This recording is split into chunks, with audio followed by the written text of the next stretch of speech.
Hello and welcome to Livewire's Buy, Hold, Sell. My name is Chris Conway. With the Spring Racing Carnival upon us down here in Melbourne, we're using racing parlance to characterise opportunities on the ASX. Today it's the wet track wonders, companies that can survive and thrive when conditions turn soggy.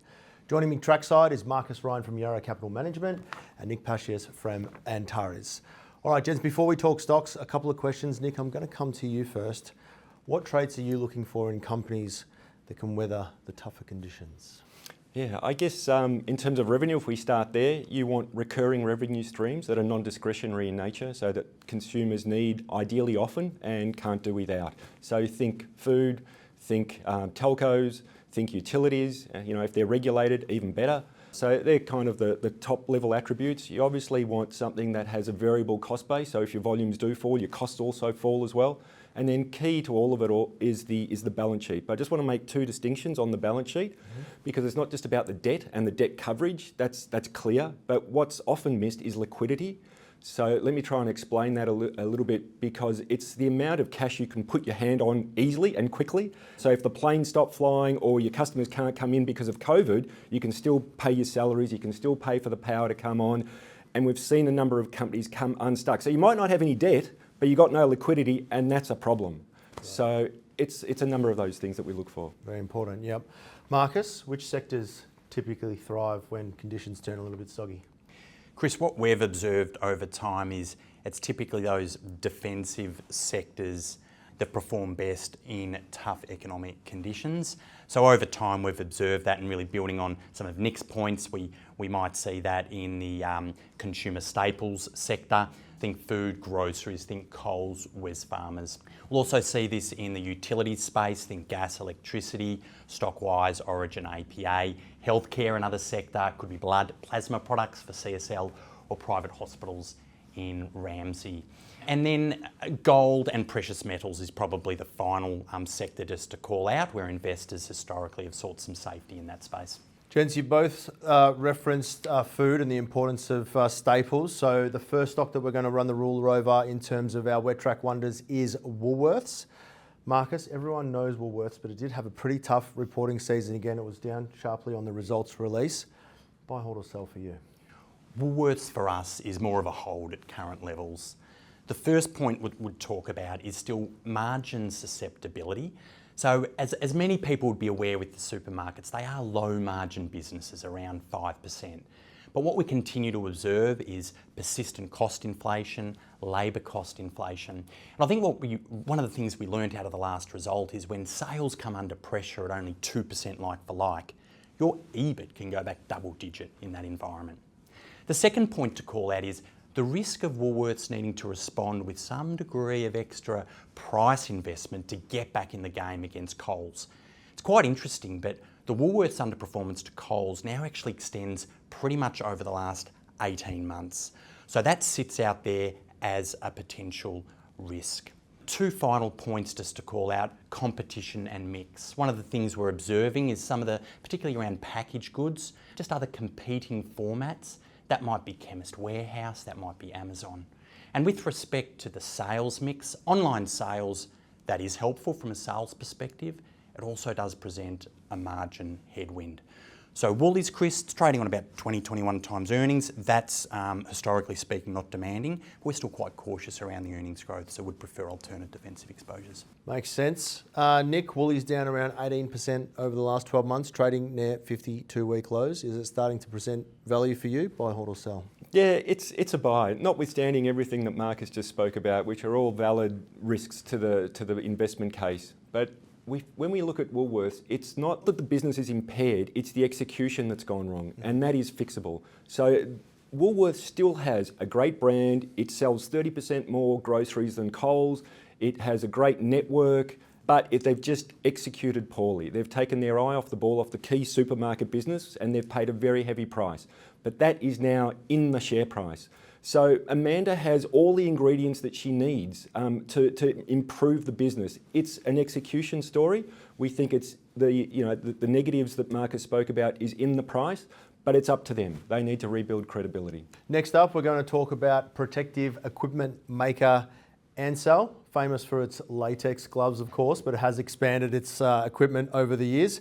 Nick, I'll stay with you. Buy, hold or sell? Yeah, this one's a hold. We've owned this one historically. And the issue that we've had with it, Chris, when one segment of the company fires, another segment misfires. And it was historically difficult to find what the main driver was, what drives the share price. I think it's over-diversified in terms of its products. I think it's over-diversified in terms of its geographic mix. It's just hard to gain conviction, so it's a hold. Marcus, this one up 7% over the past year. So it hasn't set the world on fire, but hasn't disappointed overly either. Buy, hold or sell for you? We take a slightly more constructive stance on Ansell, and for us, it's a buy. I'll call out a couple of stock-specific reasons for this.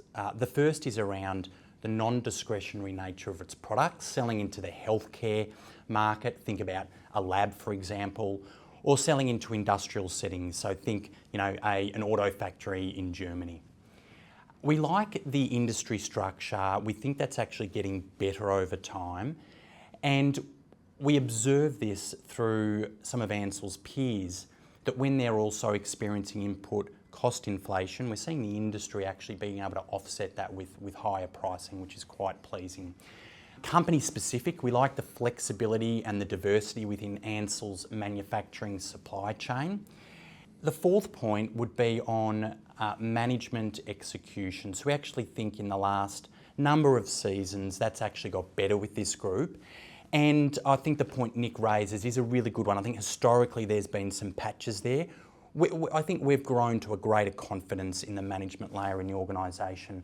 Wrapping that all up, look, the stock's trading on about 15 times earnings. So in that defensive space with circa 10% earnings growth, it feels a pretty good spot for us. Next up, we're going to take a look at ResMed, another healthcare name.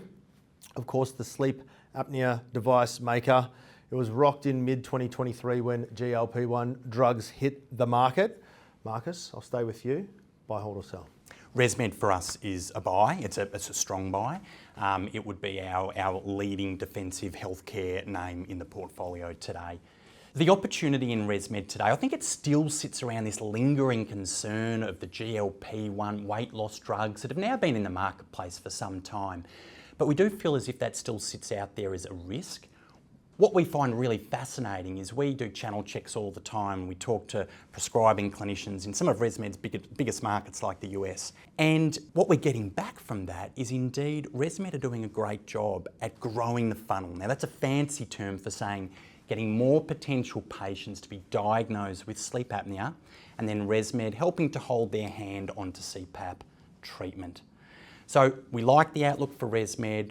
We like the very large addressable market, low penetration rates today, strong operating leverage, strong double-digit earnings growth, still trading on quite a modest multiple. Pretty strong views on that one. Nick, it's had a pretty solid 12 months, up around 15%. Does this one still look compelling for you? Buy, hold or sell? Yeah, it does. It does. Just to echo everything that Marcus has said, it's really, we are only beginning to understand the benefits of sleep to our health. So it is a mega trend. It's driven by all of this technology that we have around us. The awareness is only increasing, and ResMed is uniquely placed to exploit that.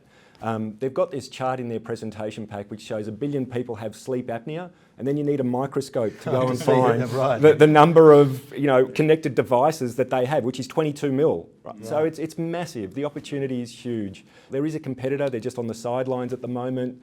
They'll come back eventually, but I think there's a very, very big TAM that ResMed plays into. For a slight premium to the market, I think that's a bet worth taking. Another strong double buy to round out this part of buy, hold, sell. All right, again, one of my favourite parts of any buy, hold, sell episode is asking the gents to bring along a stock.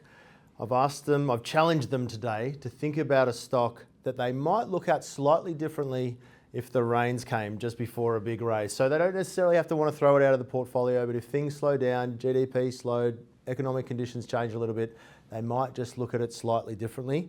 Nick, what's the one in your portfolio that meets this criteria? Don't throw your rotten tomatoes at me when I say the name of this stock. I won't. Hardy's. Okay. You know, we owned this one around the time of the GFC, and it was a very painful experience. It bottomed at about $4. You would have made 10 times your money if you had held it, you know, for several years afterwards. But it was just a painful experience. So, you know, we're there. We're expecting rate cuts. We're expecting the US to muddle through in terms of growth. We think the negativity of the acquisition, and we're about to go into AGM. That negativity is still around, but that's what's in the portfolio. Yeah, makes sense. Same question to you, Marcus. One that you might look at slightly differently if economic conditions worsened. I think under that scenario, Chris, Woodside would perhaps be the example that I'd provide there. Yep. So while it's not our central case, should, for example, global growth come under significant pressure, one could anticipate the demand from a business perspective, from a consumer perspective would wane, parts of the resources space would come under pressure with lower commodity prices, oil and gas probably wouldn't be immune, and Woodside could be impacted under that scenario. I think what's really important to call out, however, is that's the external environment. We've got a bunch of stock-specific factors, however, that really support our Woodside view today. And look, coming back to like quality, we like the quality of the assets, and one of the things we observe there is the low operating costs of their assets. We like the management capability, the management depth. We like the production growth. In fact, if you're prepared to look forward 5 years with Woodside, you've got a business that probably got doing volumes, production 26% higher than it is today, driven by two big major projects. And look, valuation is still very attractive on Woodside from our perspective. If you're prepared just to look forward 3 years, the stock's trading on a implied free cash flow yield that's double digit. So we do feel as if patient investors will be rewarded. Gents, thank you both for playing along with that thought experiment. As I said to you on the pre-call, it's like asking you to select who is your least favourite child. It's hard to do. I know these stocks are in your portfolio, so I appreciate it.